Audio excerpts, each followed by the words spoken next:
what it requires to actually move money and initiate payments and initiate information from regulated entities like banks and so forth. So, yeah. So, and do you see any big? So, if we think about, let's say saving capital or Swedish bank ID, with those type of solutions, do you see anything driving new European markets going in the same way, using the same sort of setup? Yeah, I mean, you again, learning and looking at history, you can find a lot of equivalents even in the older days where you have really Stone Age technology, but you still found even global solutions and standards, everything from SWIFT, and SWIFT is not even only payments. I mean, you have SWIFT messaging that has been very critical in kind of prelude to smart contracts and blockchains. You have different standardized messages. If you look at the SWIFT number messages in sort of the 300s and 400s and 500s series, that has nothing to do with payments, but it's an infrastructure.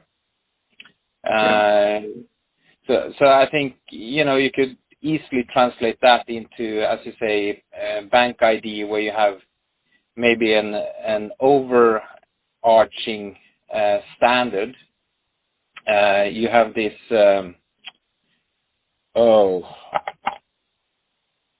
now I just forgot it. It's the, what is the abbreviation? You will have a new payment standard. It's not IFRS, but that is probably the most forgotten huge upcoming standardization, where you basically can do bank account-to-account money transfer across the world. So okay. I'm pretty sure that you will find that even in the identification schemes, because it's all about just making translations of information standards from one national scheme to another national scheme. I'll see if I can find.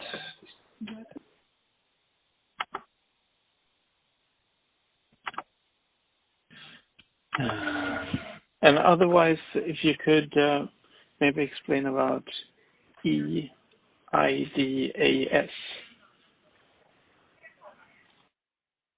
It's an EU regulation. EIDAS. EIDAS.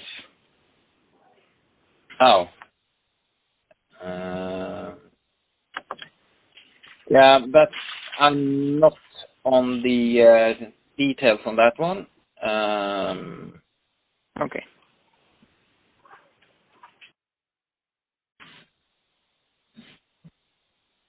So I guess I have to pass on that. Yeah. All right. So you don't see any concrete examples of regulation driving, let's say, EID, that it will be implemented and used within more European countries within, let's say, the next 5 years? It's more of a general development that might come. No, I'm sure, as I said, there has been several political attempts to harmonize the ID schemes, but again, there I might be a bit pessimistic in terms of the ability to succeed. You could imagine that EU, as they do with most other things, would come up with the EU standard for ID numbers. But then that's why I mentioned the passports, because there you basically already have a global standard, you have a global infrastructure. The problem there is that I guess the policing authorities that are responsible for issuing passports and running the passport control systems in airports and so on and so forth, at least to my knowledge, has not been willing to open that up for commercial or for that matter, other interested parties in utilizing that infrastructure. Yeah. Right. Okay. Do you see any regulation coming that will impact syndicates especially? Or do you have any view on that? Since you said you seem to know syndicates pretty well. Yeah, both in terms of as a user, but also as a Norwegian company. Now, but as I said, there is a number of regulations out there that both are positive and as well negative. But no, not that I mentioned the ones that I see right now and in the near future. Do you have any view on the growth for EID transactions and signatures? Yeah, I mean, yeah, I agree in the view that Signicat might be, let's say, the first Norwegian unicorn. So I think there's a huge potential, huge potential, and it's, I mean, you have so many scandals still with the Danske Bank, the latest one in terms of anti-money laundering weaknesses and breaches and really bad handwork in KYC. So yeah, I mean it's an enormous potential. That's my view. It's boring stuff. It's important stuff, but it's an area where every commercial entity are willing to spend money to make it better, more efficient. So I attend a lot of tech and fintech and startup venues and conferences, and I'm still amazed that not more smart people are trying to develop good both security, ID,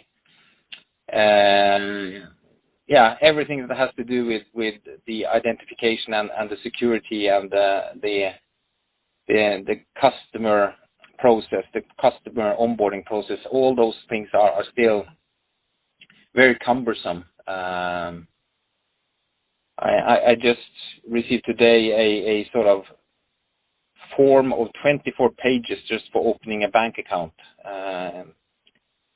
And I mean, normally that should be really 99% filled out in my view. If I could identify myself and they can look up all the information both on the me as a person, but also on the company that I have the user rights to. So the interfaces and the API to its central registers, it's a huge possible potential and possibility in the Nordics today because the registers are open and accessible. And to see that develop in larger economies and larger countries across Europe and for that matter Asia and the US, I mean, yeah, it's a huge market, huge market. One question from Eric here: if you say you're an entrepreneur and an investor, would you rather invest into, say, Signicat, or would you start a competitor?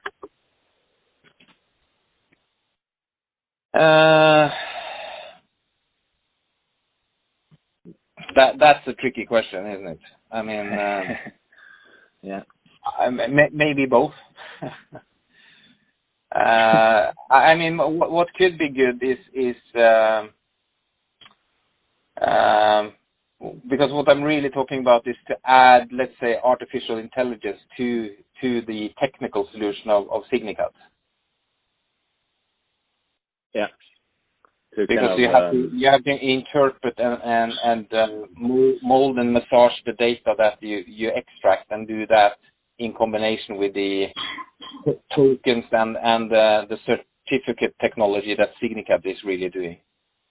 So it's so maybe that's my answer then, to kind of see if you could piggyback a bit on those that has one part of it, and then do what I